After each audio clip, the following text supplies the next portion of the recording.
반갑습니다, 여러분. 한 주간 잘 지내셨습니까? 예, 평안하셨길 바랍니다. 지지난주가 성령 강림 주일이었어요. 그래서 우리가 이제 부활절을 지내고 난 다음에 오순절, 예수님이 돌아가셨을 때에는 유월절 기간이었거든요. 유월절. 그래서 유월절 후에 예수님이 40일 정도를 제자들과 함께 계시면서 부활하신 예수님 자기 자신을 증거하셨고, 그런 이후에 열흘 정도 더 계셨어요. 그러면서 그 이후에 이제 부활 승천하신 다음에 10일 후에 이제 성령님이 오신 거죠. 그러니까 예수님이 부활하신 이후로부터 한 50일 이후에 오순절에 성령 강림절이 이제 성령이 이 땅 가운데 임하시는 그런 일들이 있었던 것이죠. 이제 성령 강림절로 저희가 지킵니다. 그런데 사실은 어떤 면에서, 그리고 사실은 자명하게 이 성령님이 우리 삶 가운데 굉장히 중요하고 가장 중요함에도 불구하고 교회에서는 그리 강조가 많이 되지 않는 것 같습니다. 예수님이 올라가시고 함께 하겠다고, 너희와 함께 하겠다고 하신 그 약속을 이루시기 위해서 우리에게 보내주신 그분이 바로 성령님인데, 우리가 그 성령님을 다시 한번 기억했으면 좋겠습니다. 그래서 오늘 컨셉은 성령님입니다. 성령님. 그래서 찬양을 성령님 생각나는 그런 가사들의 찬양으로 좀 준비를 했고, 예수 부활 이후의 삶을 사는 성도들의 삶을 마음을 표현하는 그런 찬양들을 좀 생각을 해서 이렇게 만들었습니다. 여러분, 이 찬양에 여러분의 마음을 담아서 우리가 이 시대를 살아감에 있어서 성령을 의존하고 또 하나님 나라를 향해 걸어가는 성도의 삶을 기억하며 마음으로 올려드릴 수 있었으면 좋겠습니다. 그런 마음을 담아 우리 찬양의 예배로 먼저 하나님 앞에 올려드리도록 하겠습니다.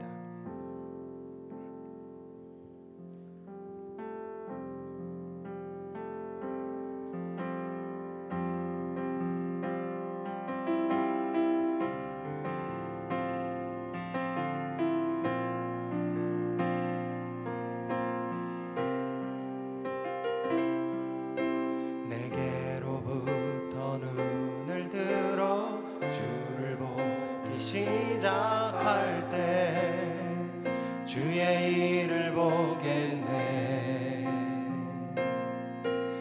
내 작은 마음 돌이키사 하늘에 꿈꾸게 하네. 주님을 볼 때 모든 시선을 주님께 드리고 살아계신 하나님을 느낄 때 내 삶은 주의 역사가 되고 하나님이 일하기 시작하네.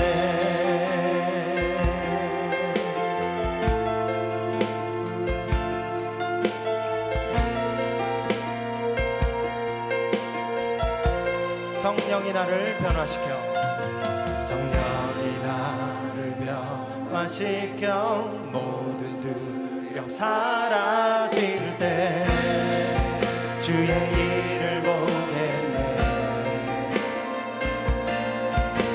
거대한 땅 가운데서 주님만 음하게 되리. 주님을 볼 때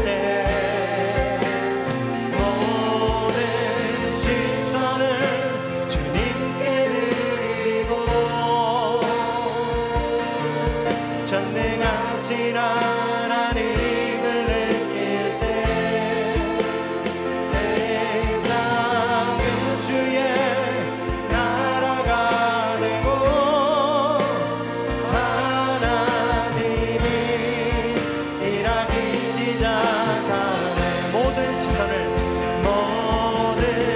시선을 주님께 드리고 살아계신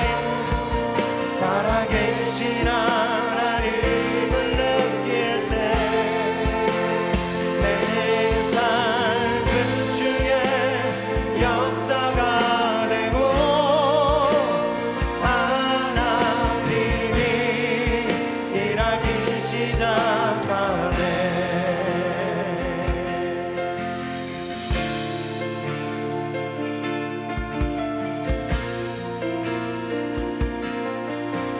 주님의 영광, 주님의 영광 임하네.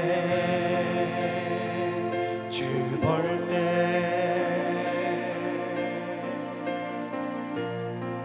주님의 영광 임하네. 주 볼 때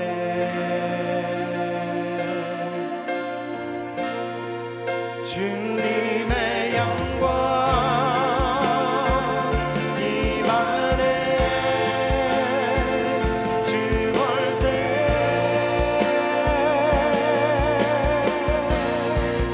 주님의 영광 임하네. 주 볼 때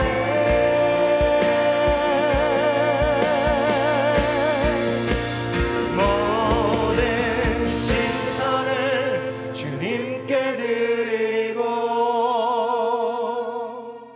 살아계신 하나님을 느낄 때 내 삶은 주의 역사가 되고 하나님이 일하기 시작하네. 모든 시선을 주님께 드리고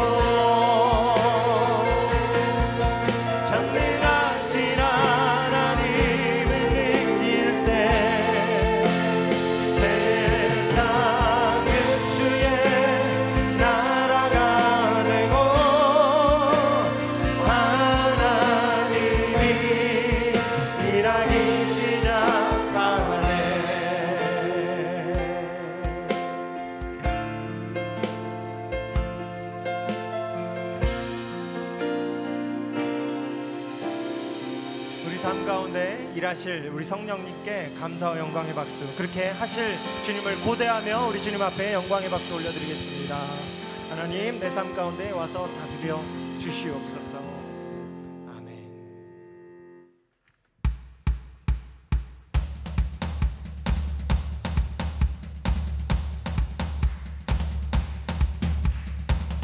성령이여 내 영혼을 충만케, 죄송합니다.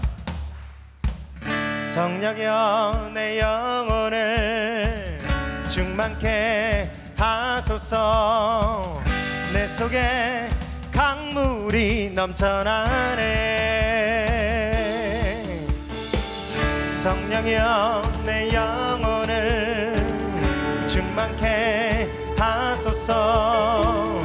내 속에 강물이 넘쳐나네.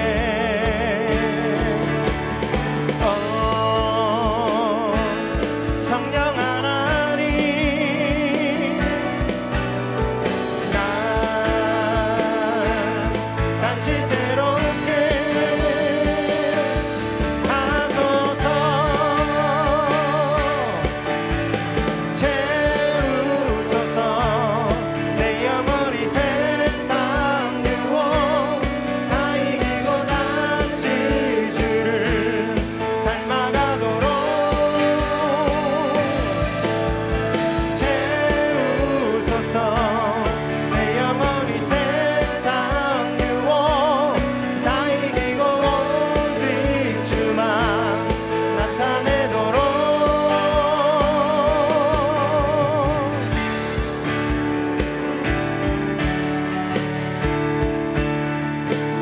성령이여, 성령이여 내 영혼을 충만케 하소서.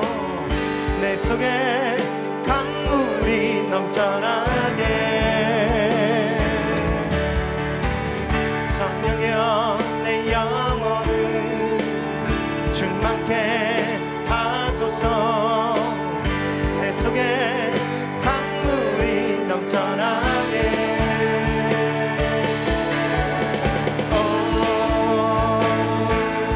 성령 하나님,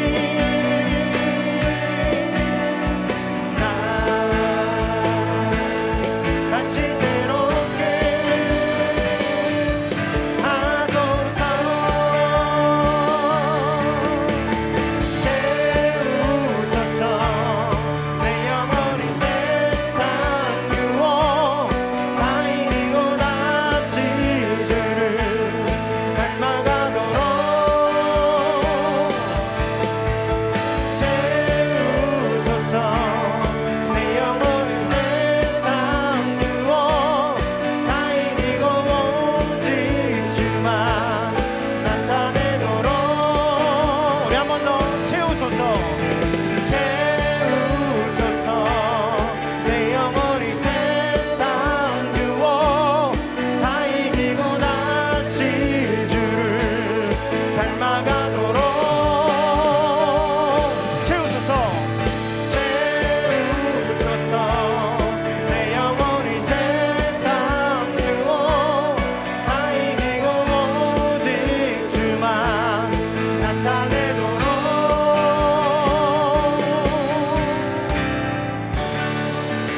우리 간절한 마음을 담아 우리 하나님 앞에 영광의 박수 올려드립시다.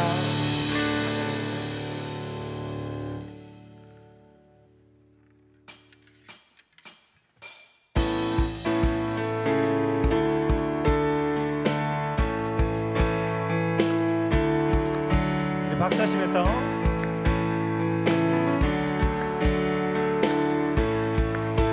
찬양하겠습니다.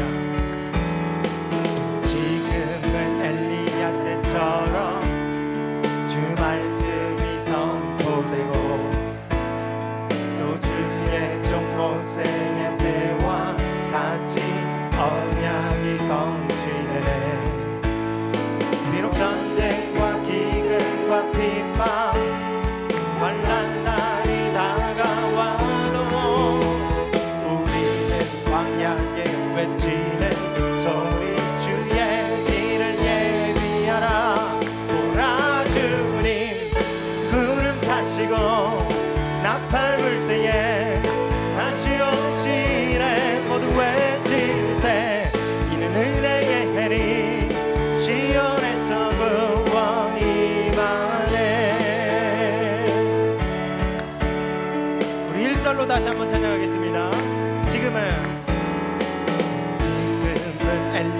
때처럼 주 말씀이 선포되고 또 주의 종 모세의 때와 같이 언약이 성취되네. 비록 전쟁과 기근과 핍박 만난 날이 다가와도 우리는 광야에 외치는 소리 주의 길을 예비하라. 보라 주님 구름 타시고 나팔 불 때에 다시 오시네. 모두 외칠세 이는 은혜의 해니 시온에서 구원이라네. 여러분 그날을 기대하십니까? 우리 그 간절한 마음이 있었으면 좋겠습니다. 에스겔의 환상처럼 마른 뼈가 살아나고 또 주의 종 다윗의 때와 같이 예배가 회복되네. 주수할 때가 이르러 들판은 이어졌네. 우리는 주수할 일꾼 되어 주 말씀을 선포하리. 아멘.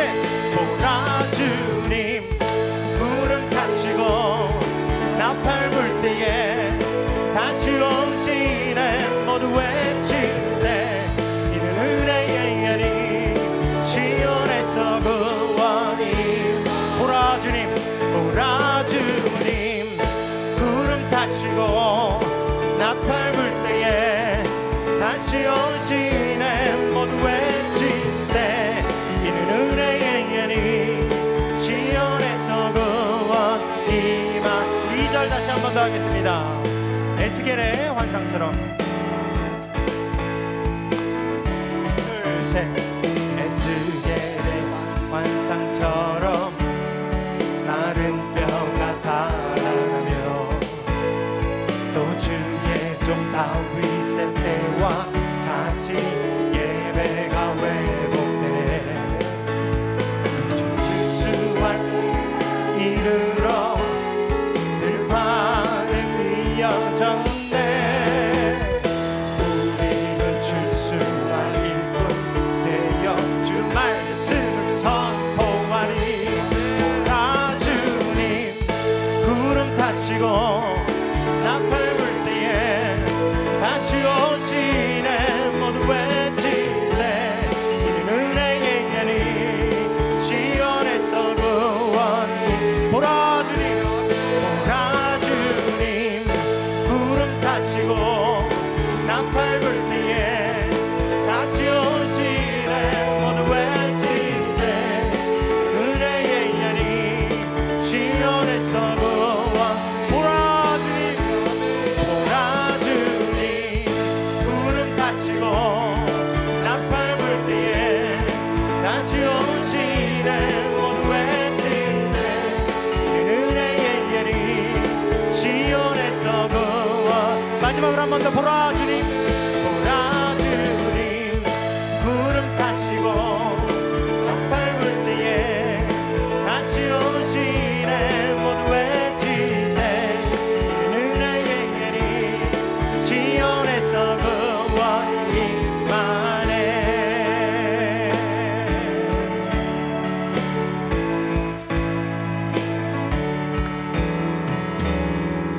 우리 기대의 마음을 담아 우리 하나님 앞에 박수합시다.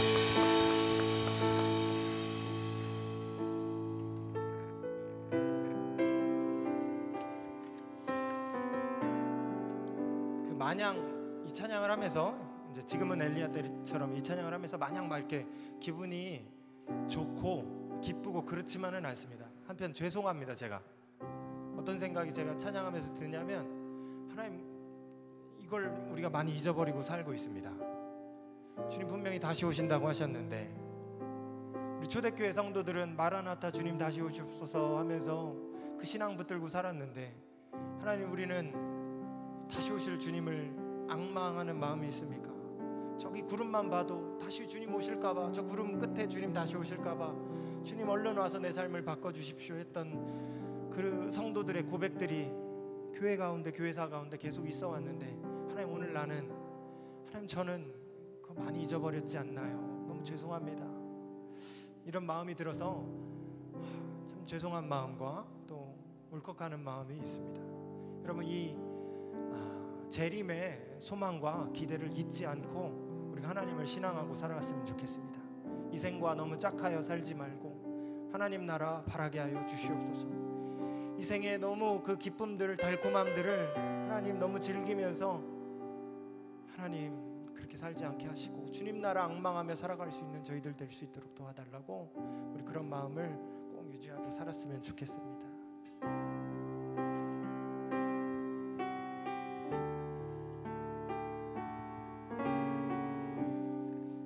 모든 상황 속에서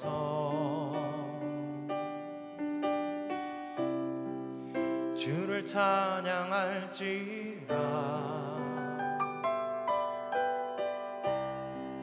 주는 너의 큰 상급,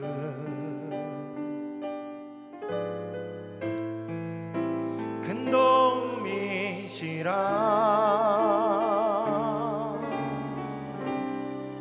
주의 얼굴 구할 때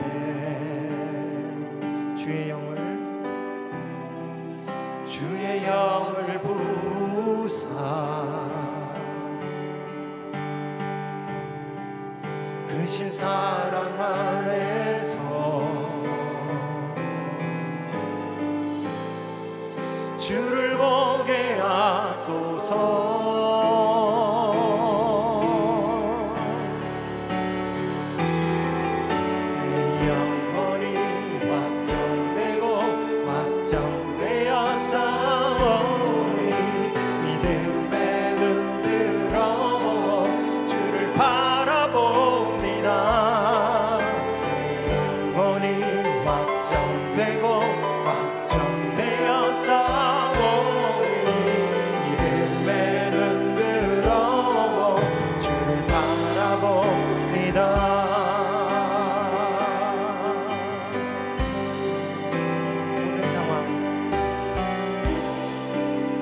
상황 속에서 주를 찬양할지라. 주는 너의 큰 상급,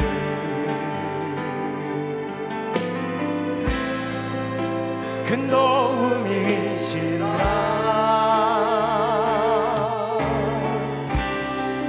주의 얼굴 구할 때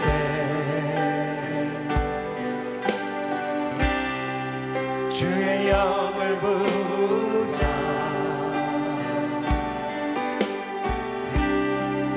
그 신사랑 안에서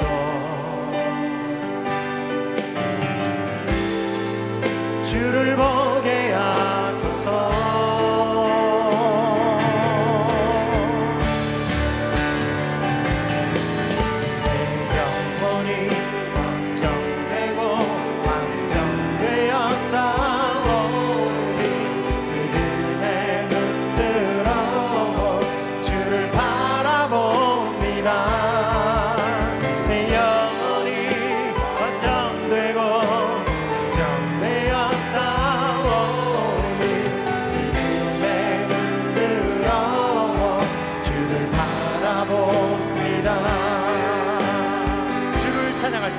주를 찬양할 때 주의 나라 이미 임했네.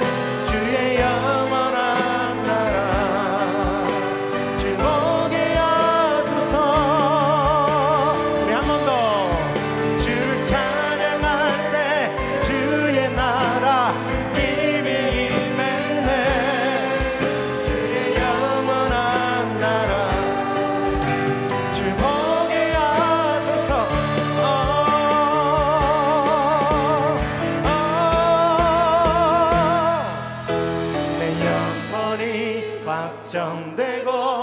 확정되어 싸우니 믿음에 흔들어 주를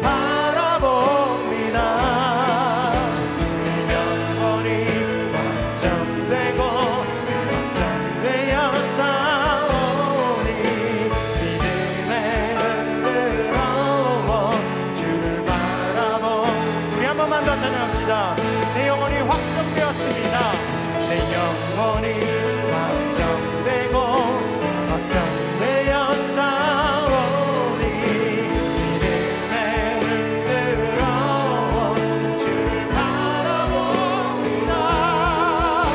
내 영혼이 걱정되고 걱정되어 싸우니 믿음에 흔들어 주를 바라봅니다.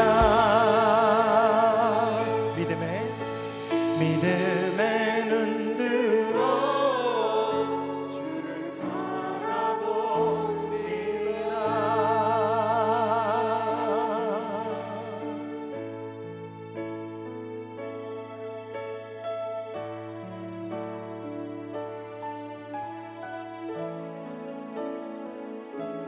순전한 나의 삶에 옥하게 주께 모두 드리리. 나의 가장 귀한 것 주께 드리리.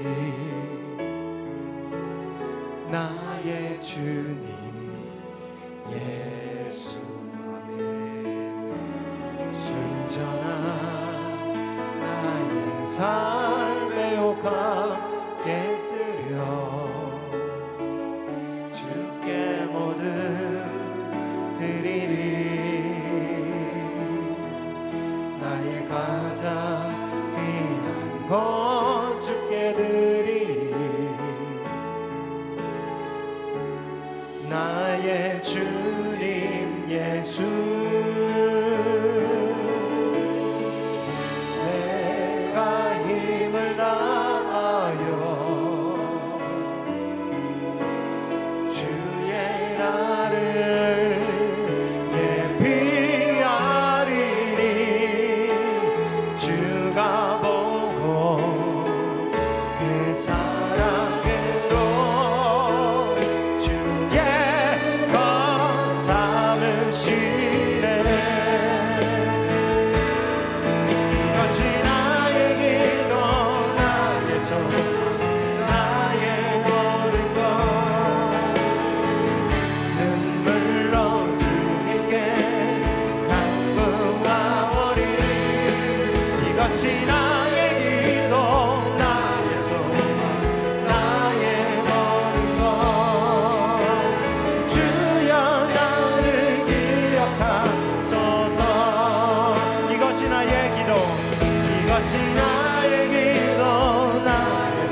마지막으로 한 번만 더 나갑시다. 이것이 나의 기도, 나의 소망, 나의 모든 것.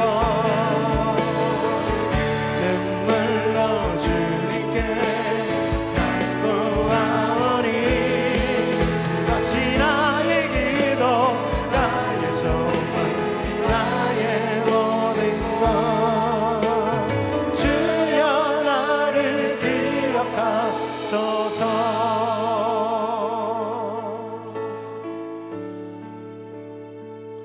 우리 이 시간 같이 기도하겠습니다. 하나님, 보잘것없는 나의 인생이지만 아버지 하나님, 무가치한 나의 인생인 것 같지만 아버지 하나님, 이 생명조차 주님이 원하실 때, 주님 쓰시겠다 할 때 하나님 내 생명 드리고 싶습니다. 내 삶에 옥합을 깨뜨려서 주님 앞에 내 생명 바쳐서 아버지 하나님 그렇게 살고 싶습니다.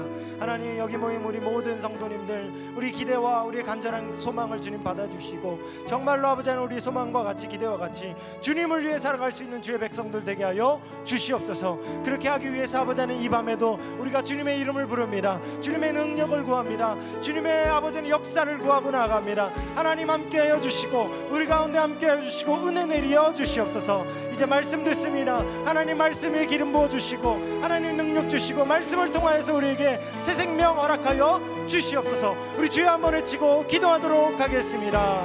주여.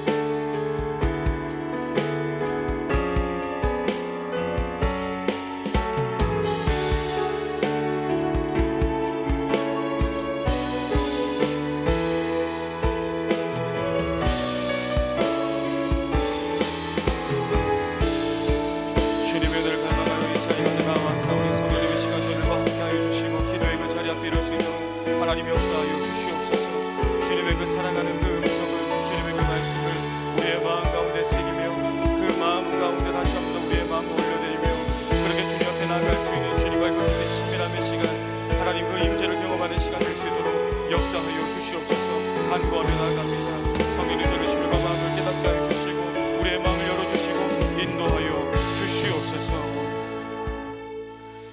사랑과 은혜의 하나님 아버지, 기도의 자리에 저희를 불러주시고 찬양으로 주님 앞에 나갈 수 있는 은혜를 허락하여 주셔서 감사드립니다. 하나님, 우리의 향유를 우리의 마음 가운데 하나님 소중한 곳으로 그렇게 준비하여 하나님 이 시간 기도의 자리 앞에서 주님께 부어드립니다. 주님, 우리의 마음을 받아주시고 우리가 기도한 그 제목들 속에 하나님의 역사와 능력을 경험할 수 있는 오늘 이 밤 될 수 있도록 주관하여 주시옵소서. 말씀을 먼저 듣습니다. 말씀을 통하여 우리의 기도의 제목을 점검하고 우리의 기도의 지경이 넓어지고 우리의 기도의 제목들이 더욱더 깊어져가는 귀한 은혜를 경험할 수 있도록 우리 주님께서 함께 하실 것을 믿사오며 거룩하신 예수님의 이름으로 기도드립니다. 아멘. 우리 함께 하나님의 말씀을 보도록 하겠습니다. 에베소서 1장 15절에서 19절의 말씀입니다. 신약 성경 311쪽에 있습니다. 에베소서 1장 15절에서 19절까지의 말씀입니다. 제가 말씀을 봉독해 드리도록 하겠습니다. 이로 말미암아 주 예수 안에서 너희 믿음과 모든 성도를 향한 사랑을 나도 듣고 내가 기도할 때 기억하며 너희로 말미암아 감사하기를 그치지 아니하고 우리 주 예수 그리스도의 하나님 영광의 아버지께서 지혜와 계시의 영을 너희에게 주사 하나님을 알게 하시고 너희 마음의 눈을 밝히사 그의 부르심의 소망이 무엇이며 성도 안에서 그 기업의 영광의 풍성함이 무엇이며 그의 힘의 위력으로 역사하심을 따라 믿는 우리에게 베푸시는 능력의 지극히 크심이 어떠한 것을 너희로 알게 하시기를 구하노라. 아멘. 교제 인사 이미 나누셨겠지만 우리 좌우 옆에 분들을 바라보면서 우리 모일 때마다 기회만 난다면 이 교제를 좀 나누시면 참 좋겠습니다. 우리 좌우 옆에 분들을 바라보면서 주님의 이름으로 사랑합니다. 우리 교제 인사 나눌까요? 주님의 이름으로 사랑합니다. 기도의 자리에 나오신 우리 동력자들입니다. 네. 속된 말로 그렇죠. 아무리 좋은 이웃이라도 누군가가 밭을 샀다 그러면 배가 아프다 하겠지만 우리는 그렇지 않죠. 우리 주변의 기도의 동력자들에게 하나님의 응답의 역사가 있으면 나의 기쁨입니다. 우리의 기쁨이 배가 되고 하나님의 역사가 더욱더 배가 되기 위해서 우리가 함께 모인 것입니다. 그렇게 우리 좌우 옆에 분들의 얼굴 기억하셨다가 그럴 때 있거든요. 저도 그래요. 기도하다가 순간적으로 막 얼굴이 떠오르거나 이름이 생각날 때 성령님의 사인입니다. 기도해 주셔요. 기도해 주시고 또 옆에 앉아 계신 분도 기도 제목 잘 모르시더라도 오늘 나만을 위해서 기도할 것이 아니라 옆에 계신 분, 대각선에 있는 분, 또 내 앞에 뒤통수만 보면 누군지 잘 모르겠죠. 우리 뒤로 한번 보시고 앞뒤로 보시고 교제 인사 한번 할까요? 주님의 이름으로 사랑합니다. 얼굴 도장 한번 찍으시고. 그렇죠. 네네. 이런 분들이 앞뒤로 앉으셨어요. 우리 서로 보시면서 기도의 제목들을 성령님께서 혹 생각나게 하신다면 꼭 기도해 주시고 우리가 이렇게 기도의 연합과 끈으로 하나 된 우리 교회 모든 성도들 될 수 있기를 주님의 이름으로 축원드립니다. 신약의 말씀 가운데 특별히 사도 바울이 기록한 서신서에는 우리가 귀한 배움으로 삼을 수 있는 아주 소중한 기도문들이 기록되어져 있습니다. 이 기도문들을 좀 자세히 살펴보는 것에서 우리가 어떤 것을 좀 기도의 제목으로 삼을 수 있을까를 좀 적용해 볼 만한 아주 좋은 배움들을 저희가 얻을 수가 있는데요. 이러한 이유로 먼저 좀 사도 바울의 그 수많은 기도문 중에서 오늘 본문의 말씀인 에베소서에 기록되어져 있는 사도 바울의 기도문을 우리 이 시간 좀 함께 살펴보는 시간을 좀 가지려고 합니다. 먼저 서신서의 말씀을 들여다보기 전에 먼저 한 가지 꼭 알면 좋을 것이 있어가지고 설명을 드리면서 말씀을 시작하려고 하는데요. 모든 서신서의 말씀에는 좀 한 가지의 특징이 있습니다. 뭐냐면 이미 잘 아시겠지만 편지의 형식을 가지고 있다는 것을 알고 계실 겁니다. 그렇기 때문에 이 서신서의 말씀은 가장 먼저 처음 전달받았던 이들이 있다라고 하는 것을 아는 것이 중요하고요. 그렇다라고 한다면 이 서신서를 처음 전달받았던 이들은 역사적으로 어떤 시대 속에서 살고 있던 이들이며 또 그들이 구체적으로 역사 속에 어떤 인물들이었는가, 어떠한 교회였는가라고 하는 것들을 좀 알게 된다면 이 서신서의 말씀에 대해서 조금 더 풍성하게 우리가 좀 은혜를 누릴 수 있는 그러한 전제가 될 수 있기 때문에 그런 부분들을 꼭 아는 것이 서신서 말씀을 더 깊이 읽어내기 위한 좋은 방법이다라고 할 수가 있겠습니다. 이러한 면에 대해서 좀 한번 제가 예를 들어서 한 가지를 좀 설명하면서 말씀을 계속 이어가려고 하는데요. 제가 먼저 유명한 편지글에 대한 한 대목을 읽어드리고자 합니다. 들으신 분이 있으실지 모르겠습니다. 제가 읽어드릴 텐데요. 목소리가 좀 낭낭하면 좋겠다만, 그죠? 제 목소리가 어떤 분은 좋다고 하시고 또 어떤 분은 느끼하다고도 하세요. 뭐 어떤 건지 잘 모르겠어요. 뭐 좋다는 분도 계시고 다 좋다고 하면 좋겠는데 또 어떤 분은 좀 느끼한 것 같다 하시니까 이게 좋은 건지 나쁜 건지 아무튼 제가 한번 읽어드리도록 하겠습니다.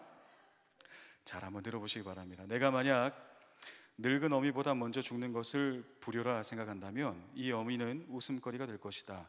너의 죽음은 너 한 사람의 것이 아니라 조선인 전체의 공분을 짊어지고 있는 것이다. 내가 항소를 한다면 그것은 일제의 목숨을 구걸하는 짓이다. 내가 나라를 위해 이에 이른즉 땀만 먹지 말고 죽어라. 옳은 일을 하고 받는 형이니 비겁하게 삶을 구걸하지 말고 대의에 죽는 것이 어미에 대한 효도이다. 여기 너의 수의를 지어보내니 이 옷을 입고 나보다 먼저 가거라. 다음 세상에는 반드시 선량한 천부의 아들이 되어 이 세상에 나오너라. 어떻습니까? 조금 내용을 들으시면 좀 짐작가는 바가 있겠지만 이 편지의 내용을 조금 1차원적으로 조금 보게 되면 조금 단호하고 과격한 표현들도 좀 담겨 있다는 것을 아실 것입니다. 항소하지 마라. 목숨을 구걸하지 말아라. 심지어 수의를 내가 지어 보낼 테니 너는 이 옷을 입고 나보다 먼저 가거라. 조금은 매정한 어머니의 표현이 담겨 있는 것 같은 그러한 편지글이라는 것을 알 수가 있습니다. 만약 우리가 이 편지를 평면적으로 어느 시대에 누가 이 편지를 주고받았는가에 대해서 알지 못한다라고 한다면 이 어미는 자식이 죽게 생겼는데 매정하게 먼저 죽어라 그렇게 이야기할 정도로 냉정한 어머니의 마음이 담겨 있는 편지처럼 오해할 수 있는 여지도 있을 것 같아 보입니다. 그런데 만약 이 편지가 누구의 글이고 그리고 누구에게 보낸 것인지를 안다면 이 편지야말로 가슴 울린 아주 특별한 마음이 담겨져 있다는 것을 알게 될 것입니다. 왜냐하면 이 편지는 안중근 의사의 모친이신 조마리아 여사께서 옥중에서 죽음을 앞두고 있던 아들에게 보내는 편지였기 때문입니다. 안중근 의사는 잘 아시다시피 우리나라의 독립을 위해서 평생을 자신의 인생을 헌신하신 분으로 우리는 잘 알고 있습니다.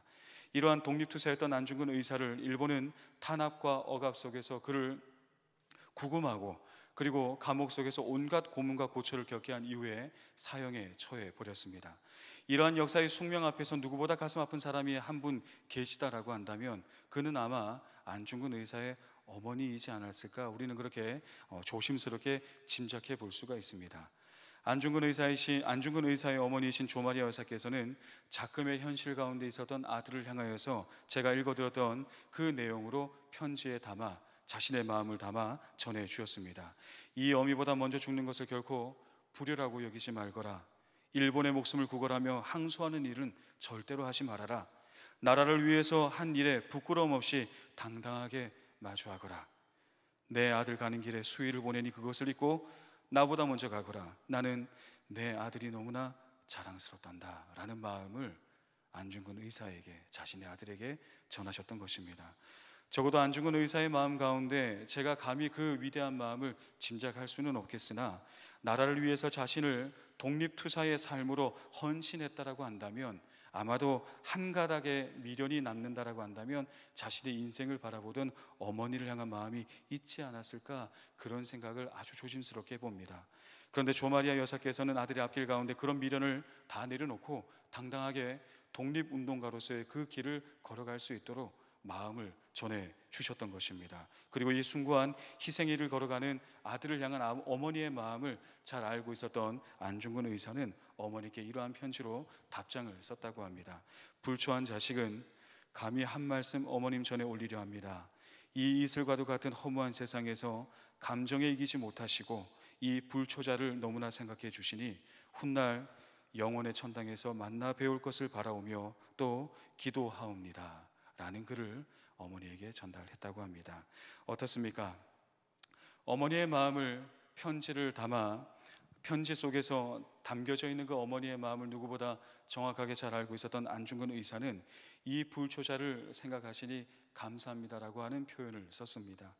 아들에게 보낸 그 편지 속에 담겨진 모친의 마음을 누구보다 정확하게 알고 있었던 안중근 의사였기 때문에 어머니의 마음을 확인한 그 즉시 더 이상의 미련을 다 내려두고 자신의 길을 묵묵히 걸어가겠다는 다짐 또한 어머니에게 전달하며 독립운동가의 길을 멈춤 없이, 비록 죽음이 그 앞에 있다 한들 그 길을 걸어갔던 것입니다.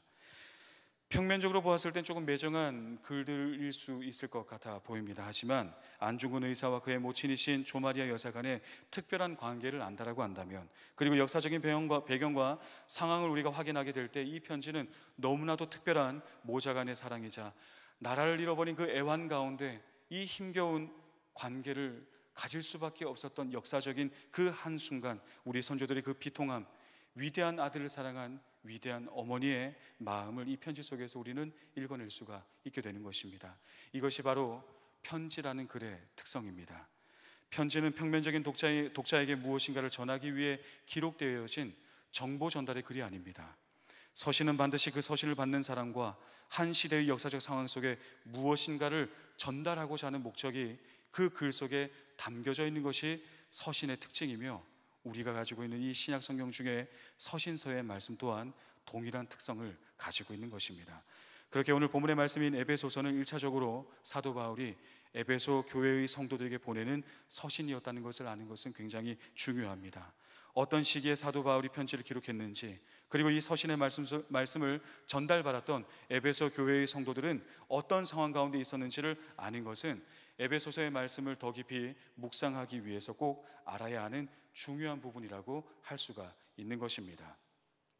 이 부분에 대해서 세세하게 제가 다 설명을 드리기에는 좀 시간적인 제약이 있어서 사도행전 말씀과 비교해서 꼭 필요한 부분에 대한 몇 가지만을 좀 설명드리면서 에베소서의 말씀까지 연이어서 설명드리도록 하겠습니다. 먼저 에베소라고 하는 도시는 항구 도시로서 무역의 중심지였다, 그렇게 학자들은 설명하고 있습니다. 로마 시대를 대표할 수 있는 무역과 항구의 중심지가 바로 에베소라고 하는 도시의 특징이었는데요. 그렇게 좀 무역이 왕성했습니다. 무역이 왕성하다는 것은 돈이 많이 돌았다는 얘기인데요, 그 돈이 많이 돌았기 때문에 소비와 향락의 문화가 가득한 곳이 바로 에베소, 다시 말해 소비의 도시였다라고 그렇게 설명할 수가 있습니다. 이 소비의 도시이자 항구 도시였기 때문에, 또 항구 도시에는 수많은 나라와 각 도시에서 여러 많은 사람들이 와서 무역을 일삼았기 때문에 이들과 좀 원만한 관계를 지내야 할 수밖에 없었던 그 특징으로 말미암아 각 나라와 각 지역의 여러 수많은 종교들을 존중하는 그런 문화적인 특징 또한 가지고 있었다고 합니다. 그렇기에 에베소에는 우상 숭배가 광범위하게 존중되었던, 그리고 수많은 사람들이 각양각색의 우상들에게 예배하며 절하였던 문화를 갖고 있었던 도시적인 특징을 가지고 있었다고 합니다. 사도행전의 말씀에 따르면 이러한 도시에 사도 바울은 직접 선교를 위해서 방문하였고, 그리고 그곳에서 교회를 세웠다라고 성경은 기록하고 있는데요, 우리 그 부분을 좀 한번 찾아보도록 하겠습니다. 사도행전 19장의 말씀입니다. 사도행전 19장 말씀, 오늘 본문의 말씀을 잠깐 표시해 두시고요, 우리 사도행전 19장 말씀을 좀 찾아보겠습니다. 사도행전 19장 1절에서 2절, 신약성경 221쪽에 있습니다. 사도행전 19장 1절에서 2절까지의 말씀입니다. 네, 다 찾으셨으면 우리 같이 한 목소리로 한번 읽어보도록 하겠습니다. 함께 1절과 2절입니다. 함께 읽겠습니다. 시작.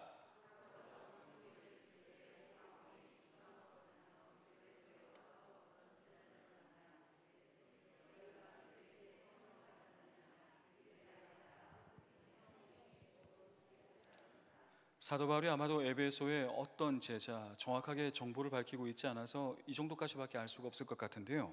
이 에베소의 어떤 제자들을 만나게 된 것이 아마 계기가 되었던 것으로 보입니다. 그리고 직접 에베소를 가서 이적과 기사를 드러내며 수많은 사역을, 복음을 전하는 사역을 감당했다는 것이 19장 말씀에 계속해서 기록되어져 있습니다. 그리고 10절을 보게 되면 2해 동안 두란노 서원이라고 하는 아주 유명한 곳에서 말씀의 사역들을 섬겼다라고 하는데요. 2년 동안 에베소에 머물면서 성경을 가르치고 선교와 목회 사역에 전념하였다라는 것을 말씀해 주고 있습니다. 이러한 선교 사역의 결과 사도행전에는 에베소 지역에 이러한 역사가 있었다라고 요약하여서 설명해 주고 있는데요. 우리 20절 말씀도 같이 읽어볼까요? 20절입니다. 함께 읽겠습니다. 시작.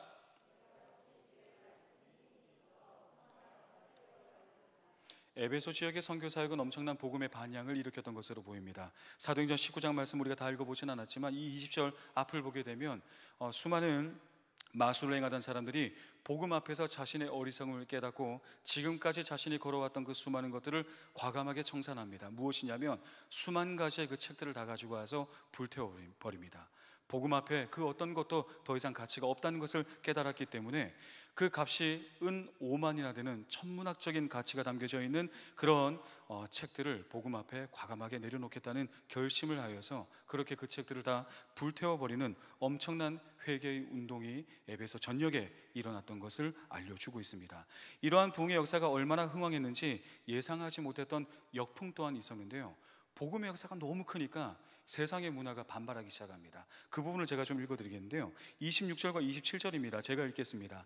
이 바울이 에베소뿐 아니라 거의 전 아시아를 통하여 수많은 사람을 권유하여 말하되 사람의 손으로 만든 것들은 신이 아니라 하니 이는 그대들도 보고 들은 것이라. 우리의 이 영업이 천하여질 위험이 있을 뿐 아니라 큰 여신 아데미의 신전도 무시당하게 되고 온 아시아와 천하가 위하는 그의 위엄도 떨어질까 하노라 하더라. 복음의 역사가 얼마나 흥왕하였으면 우상 숭배에 기생하며 살던 아데미 신전의 세공업자들의 생계가 위협에 이를 정도까지 부흥의 역사가 광범위하게 일어났던 것입니다. 그리고 이것이 집단적 소동을 일으키면서 그렇게 사도 바울을 위협하는 운동으로까지 이르게 되었다라고 성경은 계속해서 말씀해 주고 있습니다. 이와 같이 사도 바울의 에베소 사역은 매우 폭발적인 부흥의 역사가 있었고 우상을 업으로 삼는 사람들, 다시 말해 세상의 문화 가운데 정확하게 빌드업되어 있는 여러 가지 많은 재정적인 구조까지도 위협이 될 정도로 그렇게 엄청난 부흥의 역사로 세워진 교회가 바로 에베소 교회였다고 성경은 우리에게 말씀해 주고 있습니다. 그렇게 비록 지금은 에베소 교회를 떠나 있지만 에베소 교회를 생각하면 사도 바울은 이와 같은 고백을 할 수 없다라고 그렇게 인정하며 그의 기도 가운데 에베소 교회를 생각하며 이러한 고백을 하고 있습니다. 오늘 본문의 말씀은 다시 돌아오셔서 에베소서 1장 16절 말씀 같이 읽어보도록 하겠습니다. 에베소서 1장 16절 같이 읽겠습니다. 시작.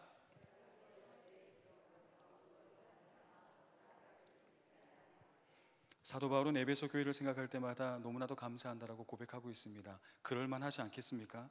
얼마나 많은 복음의 역사, 그 특별한 유대 관계를 가지고 있었겠습니까? 그렇기 때문에 그 하나님의 역사를 생각하고 에베소 교회의 성도를 생각할 때마다 그의 마음 가운데 감사가 절로 나왔던 것으로 보입니다. 감사의 제목들을 서로 공유하던 아주 특별한 관계였다는 것을 알 수가 있습니다. 이러한 교회를 향하여서 사도 바울이 서신을 쓴 것이 바로 에베소서입니다. 그리고 우리가 잘 알고 있듯이 이 에베소서의 말씀은 사도 바울이 로마의 감옥에 갇혀 있을 때 기록한 서신으로 옥중 서신이라 그렇게 부르고 있습니다. 다시 말해 생각만 해도 감사가 절로 흘러나오는 교회를 향하여서 옥중에서 언제 곧 나의 목숨을 잃을 수도 있는 순교의 위협 가운데 있는 그런 감옥에서 성령의 감동하심 속에 한 글자 한 글자 써내려가던 것이 바로 에베소서의 말씀이었다라고 합니다.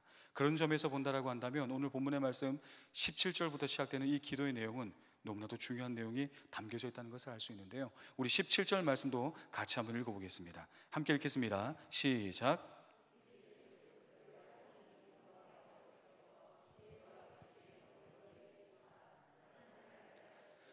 본격적인 기도가 시작되는 내용의 그 시작이 17절이라고 할 수가 있는데요.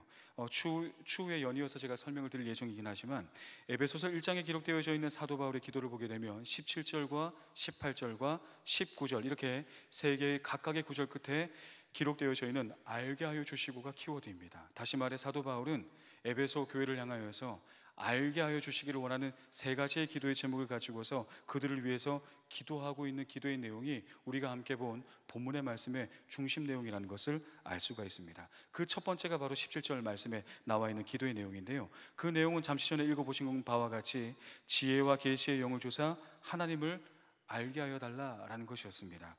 그런데 좀 이 부분을 생각해 보면 좀 의아한 부분이 있지 않습니까? 제가 지금까지 설명드린 내용이 무엇입니까? 에베소 교회가 지금 선교가 막 시작되어 있는 개척 단계의 교회가 아니다라는 것을 지금까지 설명을 드린 겁니다. 엄청난 복음의 반향이 있었습니다. 세상의 문화가 위협을 느낄 정도로 엄청난 부흥의 역사가 있었던 교회입니다.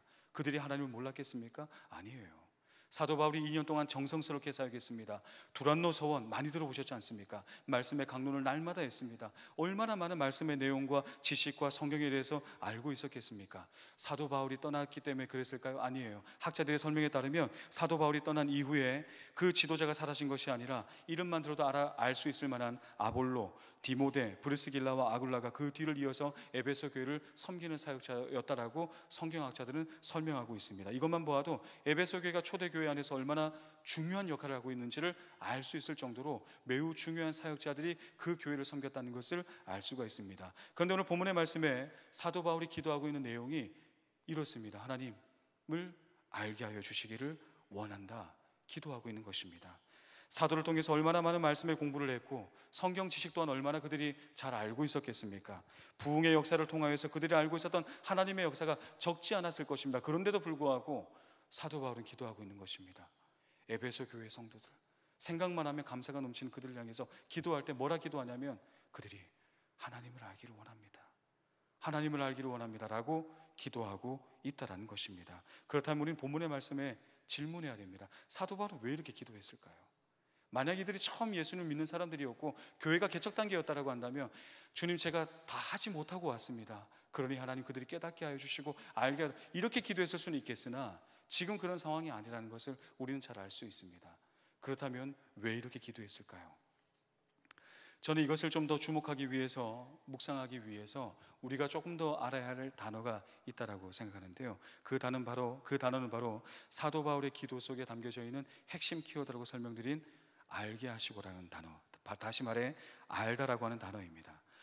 본문의 원어에는 알다라고 하는 단어가 에피그노시스라고 하는 단어가 사용되어서 의미 자체를 번역하면 우리가 가지고 있는 번역 성경의 뜻과 동일하다는 것을 알 수가 있습니다. 다만 유대인이었던 사도 바울이 사용하였던 그 알다라고 하는 단어 속에 그가 가지고 있었던 유대인들만의 문화적인 의미가 알다라고 하는 의미 속에 담겨져 있다는 것을 우리는 한 가지 알아야 합니다.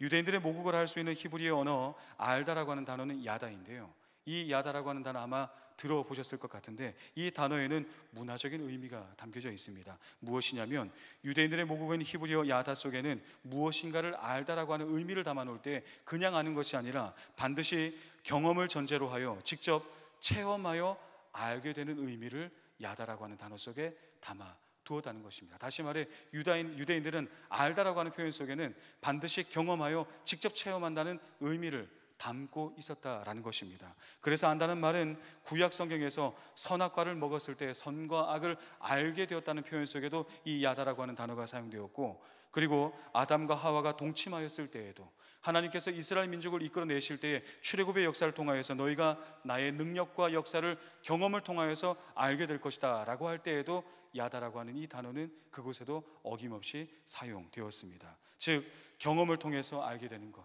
체험을 통하여서 깨닫게 되는 것이 구체적인 그런 암, 그것이 바로 유대인들이 사용하는 알다라고 하는 단어 속에 담겨둔 문화적 의미입니다.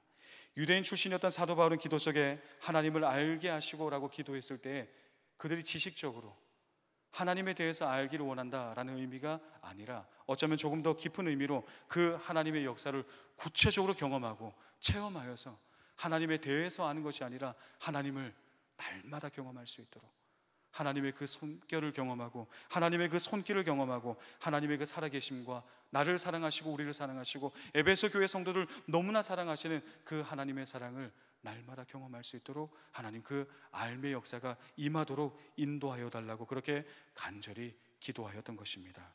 과거 어느 한때의 경험에 의지하여서 내가 그런 부흥의 역사를 경험했지라고 안주하며 에베소 교회 성도들이 살아가는 것이 아니라 지금도 살아서 역사하시는 하나님의 그 능력, 비록 나는 지금 감옥 중에 있으나 이 감옥 중에 있는 나와도 함께 하시는 그 하나님의 역사가 에베소 교회의 성도들의 삶 가운데 지금도 살아서 역사하시는 그 놀라운 능력을 날마다 깨달아 알 수 있도록 나는 지금도 여러분을 위해서 기도하고 있습니다 라는 것을 에베소서의 이 서신을 통하여서 전달하였던 것입니다.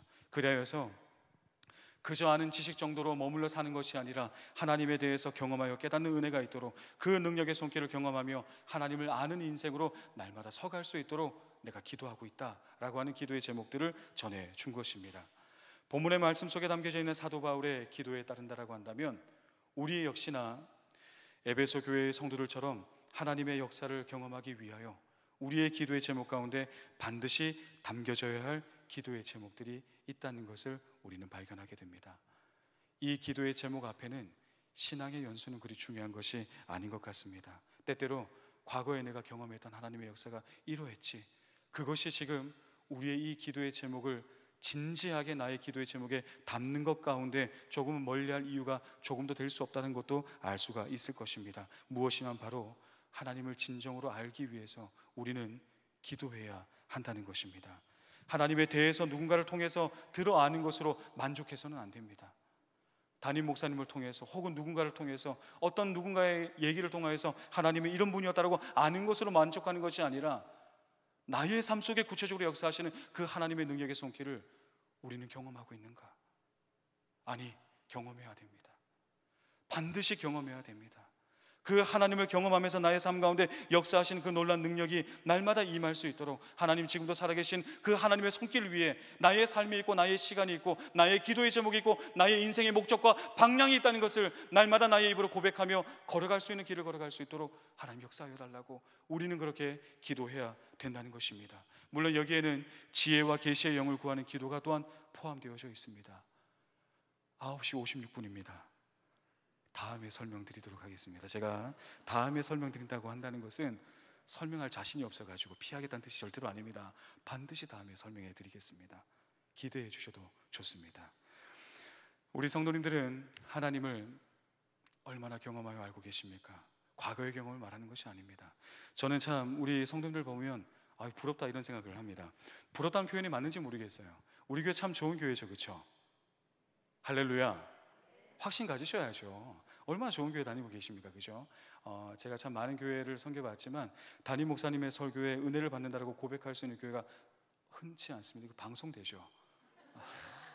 큰일 났네. 많지만 그 중에서 특별히 우리 교회가 더 크다는 것을 제가 많이 경험하게 되는 것 같습니다. 너무 좋은 교회입니다. 근데 여러분 잊지 마십시오. 좋은 교회의 성도라고 해서 내 믿음이 보장되는 게 아니에요. 담임 목사님의 말씀이 너무 좋다고 해서 우리 교회가 정말 좋은 교회라고 해서 그게 곧 내가 하나님을 더 경험한 신앙의 경험도나 어떤 신앙의 척도가 되느냐? 아닙니다. 내 옆에 있는 분들이 하나님의 역사를 경험하여서 막 뜨거운 신앙생활을 하고 그와 내가 함께 있어서 너무나 행복하다, 그렇다고 해서 나의 신앙이 보증될 수 있는 것은 없다는 것입니다. 여러분, 다른 누군가가 아니에요. 내가 알아야 됩니다. 내가 하나님의 그 손길을 알아야 되고 내가 더 하나님을 깊이 아는 사람으로, 오늘 말씀에서 따르면 지혜와 계시의 영, 성령을 말하는 겁니다. 성령님을 의지하세요. 성령님께 나오시고 성령님께 구하셨으면 좋겠습니다. 하나님을 더 알기 원합니다. 여러분, 때때로 그런 거 있죠. 전 첫사랑을 회복하자는 기도를 한 번도 하지 않습니다. 옛날엔 좀 했었는데 첫사랑은 첫사랑이죠, 그죠? 지금 제 아내가 첫사랑일까요? 방송되죠, 그죠? 네, 마지막 사랑입니다. 이렇게 표현하면 되려나? 여러분, 첫사랑은 첫사랑으로서 의미가 있습니다. 그렇다고 해서 첫사랑을 생각해 보면 얼마나 그 감정이나 이런 게 아주 뭐 열입니까, 그죠? 막 손길만 닿아도 이런 거 자세히 설명하면 안 되죠. 집사람이 보고 있을 텐데. 아무튼 첫사랑은 첫사랑으로서의 의미가 거기가 끝입니다. 주님과 그 정도 사랑으로 만족하실 거예요? 아니에요. 주님이 우리에게 부으신 사랑이 얼마나 큰데 매일의 삶을 살아가면서 하나님 우리에게 확인시켜 주시고 함께 하시면서 세상 그 어떤 것도 빼앗기지 않는 놀라운 사랑으로 우리를 사랑하고 있다라고 말씀하고 있습니다. 내가 너희에게 베푼 구원을 누구도 뺏을 수 없다, 이렇게까지 말씀하신 하나님의 사랑이 얼마나 놀라운 것인지 경험해야 되지 않겠습니까? 하나님의 능력과 하나님의 역사가 우리의 삶 가운데 얼마나 귀하다는 것을 누군가를 통해서 듣는 것으로 언제까지 만족하실래요? 기도하셔야 됩니다. 에베소 교회가 신앙의 첫 단계에 있는 교회가 아니었습니다. 사도 바울이 그들을 위해서 기도할 때 하나님을 알게 해달라고 기도했던 것은 의미심장한 거예요. 아무리 뜨거운 교회라 할지라도, 아무리 부흥하는 교회라 할지라도, 너무나도 좋은 교회라고 칭찬이 자자하다 할지라도 그 교회의 성도가 우리의 기도의 제목 가운데 반드시 담아야 될 것이 있다라고 한다면 하나님을 더 알기 원합니다. 하나님의 계획을 더 알기를 원하고 하나님의 능력의 손길을 더 알기를 원합니다 라는 기도를 우리의 제목 가운데 담아내시면서 날마다 하나님을 경험하는 삶을 우리 직접 경험하며 살아가는 그 삶이 우리의 인생 가운데, 우리의 삶 가운데 담겨져야 하는 것입니다. 그렇게 기도하며 나갈 때 하나님의 능력을, 하나님의 사랑을, 말씀의 권능을, 하나님의 전능하심을, 그 은혜를 우리의 삶 가운데 더 깊이 경험하는 삶을 살아갈 수가 있게 될 것이기에 이러한 기도를 우리의 기도의 제목 가운데 반드시 담으셔야 합니다. 우리가 바로 이러한 기도의 제목을 오늘 이 밤 가운데 담으셔서 나의 인생을 다른 누군가를 통해서 듣는 것이 아니라 내가 경험한 하나님, 지금도 경험하는 하나님, 그 하나님을 향한 굳건한 믿음 가운데 우리의 인생을 다른 어떤 것으로 채우기 위함이 아니라 하나님을 알아가기 위한 뜨거운 열정과 믿음으로 가득히 채워나가는 복된 인생 되길 원합니다라고 결단하며 헌신할 수 있는 우리 모든 계산제일교회 성도들 되시기를 주님의 이름으로 축원합니다. 우리 함께 이 시간 기도하며 나가도록 하겠습니다. 먼저 말씀을 생각하시면서 기도합시다. 여러분, 우리의 삶에 우리는 하나님을 얼마나 알고 계시고 경험하고 계십니까? 우리 한번 돌아봤으면 좋겠습니다. 하나님의 숨결을 얼마나 체험하고 있는지, 하나님의 능력과 사랑에 대해서 내가 얼마나 신뢰하고 있는지, 그 사랑의 깊이를 아는 만큼 인내하게 되어 있습니다. 그 하나님의 계획에 대해서 더 많이 아는 만큼 우리의 삶을 기도로 채워나갈 수가 있는 거예요. 하나님을 더 많이 아는 만큼 우리의 삶 가운데 주어진 여러 상황 가운데 흔들리지 아니하는 굳건한 믿음을 가지고 날마다 기도의 자리 앞에 나가고 날마다 말씀의 자리 앞에 나아갈 수가 있는 것입니다. 우리 시간 기도하며 나갈 때 하나님, 주님을 더 알기를 원합니다. 그리하여서 나의 기도가, 나의 믿음이, 말씀 앞에 선 나의 삶이 더 굳건하여지고 하나님을 향한 그 기대와 소망 가운데서 하나님만을 바라보는 삶으로, 하나님을 기대하는 인생으로 우리의 인생을 살아가는 삶이 되기를 원합니다. 하나님을 알기를 원합니다. 하나님의 숨결을 경험하기를 원합니다. 하나님의 사랑을 알기를 원합니다. 그 놀라운 은혜를 우리에게 허락하여 달라고 우리 이러한 기도의 제목을 가지고서 함께 기도하며 나가도록 하겠습니다. 기도하겠습니다. 사랑과 은혜의 하나님 아버지 간구합니다. 주님의 사랑을 더 알기를 원하고 하나님을 더 알아가기를 원하며 나갑니다. 우리의 삶의 과거의 어떤 경험과 어떠한 신앙의 습관으로 인하여서 안주하는 것이 아니라 주님을 더 알아가기 위하여서 말씀 앞에 서고 우리의 마음의 무릎을 꿇고 우리가 준비한 향유를 깨어내며 그렇게 주님의 임재를 사모하며 주님 앞으로 나갈 수 있는 믿음의 사람들로 우리 모두가